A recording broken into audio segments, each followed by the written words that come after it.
और इस बीच यूरोपीय देश से बड़ी खबर सामने आ रही है, जहां पर चेक रिपब्लिक में प्राग यूनिवर्सिटी में अचानक से फायरिंग और शूटआउट में 15 लोगों की जान चली गई है। ये बड़ी जानकारी जो मिल रही है। यूरोपीय देश चेक रिपब्लिक में शूटआउट हुआ है। प्राग यूनिवर्सिटी में फायरिंग के दौरान 15 लोगों की जान चली गई है। शूटआउट में हमलावर भी मारा गया है। तो चेक रिपब्लिक के शहर प्राग में गोलीबारी की घटना सामने आई है।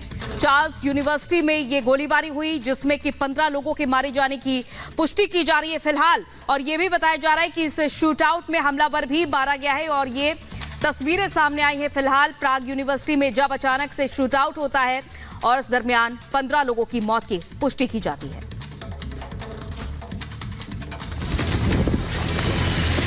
यूरोपीय देश चेक रिपब्लिक का प्राग शहर उस समय गोलीबारी की वारदात से दहल उठा, जब अचानक चार्ल्स यूनिवर्सिटी में फायरिंग शुरू हो गई। छात्र जान बचाने के लिए इधर उधर भागने लगे। कुछ स्टूडेंट्स ने खुद को क्लासरूम में बंद कर लिया, तो वहीं कई छात्र खिड़की से लटके नजर आए। दिन दहाड़े हुई इस घटना को चेक रिपब्लिक के इतिहास की सबसे भयावह मास शूटिंग बताया जा रहा है। यूनिवर्सिटी में हुई इस भीषण गोलीबारी में 15 से ज्यादा छात्रों के मारे जाने की खबर है। वहीं इस घटना में 25 से ज्यादा लोग घायल बताए जा रहे हैं। फैकल्टी ऑफ आर्ट्स में हुए इस मास शूटिंग के बाद पुलिस ने हमलावर को मार गिराया है।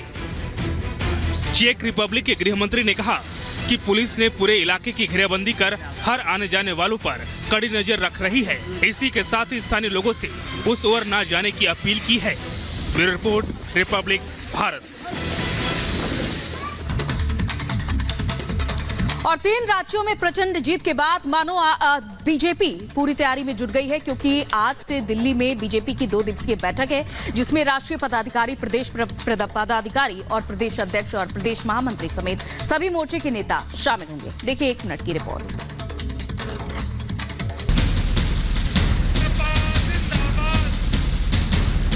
3 राज्यों में प्रचंड जीत के बाद अब बीजेपी 2024 के लोकसभा चुनाव की तैयारी में जुट गई है।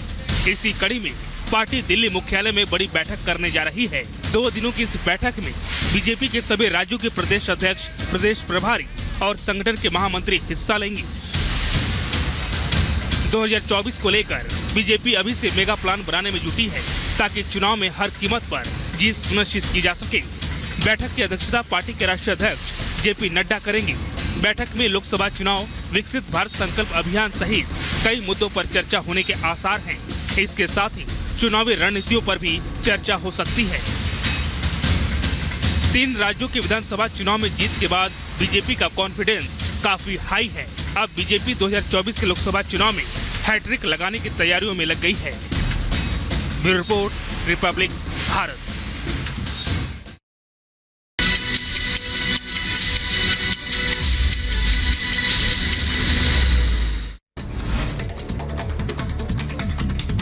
दिल्ली में आज से बीजेपी की 2 दिवसीय बैठक में बीजेपी के राष्ट्रीय पदाधिकारी, प्रदेश पदाधिकारी, प्रदेश महामंत्री समेत सभी मोर्चे के अधिकारी शामिल होंगे। विपक्षी सांसदों के निलंबन के खिलाफ इंडिया गठबंधन करेगा प्रदर्शन। दिल्ली समेत पूरे देश में विरोध प्रदर्शन। जंतर मंतर पर कांग्रेस अध्यक्ष खड़गे समेत कई दलों के नेता शामिल होंगे। जम्मू कश्मीर के पुंछ में आतंकी हमला, पाकिस्तानी आतंकियों ने सेना की गाड़ी को बनाया निशाना, 4 जवान शहीद। पुंछ में डेरा की गली में आतंकी हमले के बाद सुरक्षा कड़ी, पुंछ में सुरक्षा बलों ने घेराबंदी की। आज छत्तीसगढ़ कैबिनेट का होगा विस्तार, 9 नए मंत्री लेंगे राजभवन में शपथ। ओपी चौधरी, बृजमोहन अग्रवाल, टंकराम वर्मा, लक्ष्मी राजवाड़े समेत 9 मंत्री शपथ लेंगे।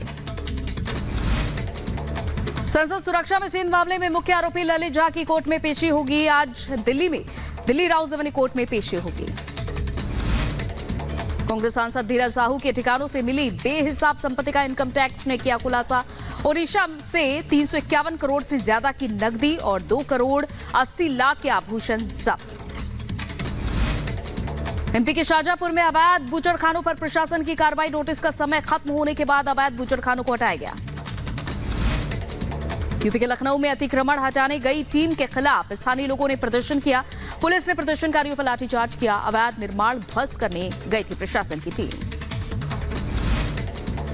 तेलंगाना के रंगारेड्डी में एक गोदाम में लगी भीषण आग, इलाके में दहशत का माहौल। फायर ब्रिगेड की गाड़ियां आग बुझाने में जुटी। राष्ट्रीय राजधानी दिल्ली में बढ़ा शीतलहर का प्रकोप, बेघर लोग रैन बसेरों में शरण लेने को मजबूर। सफदरजंग अस्पताल के बाहर बड़ी संख्या में लोग रह रहे हैं।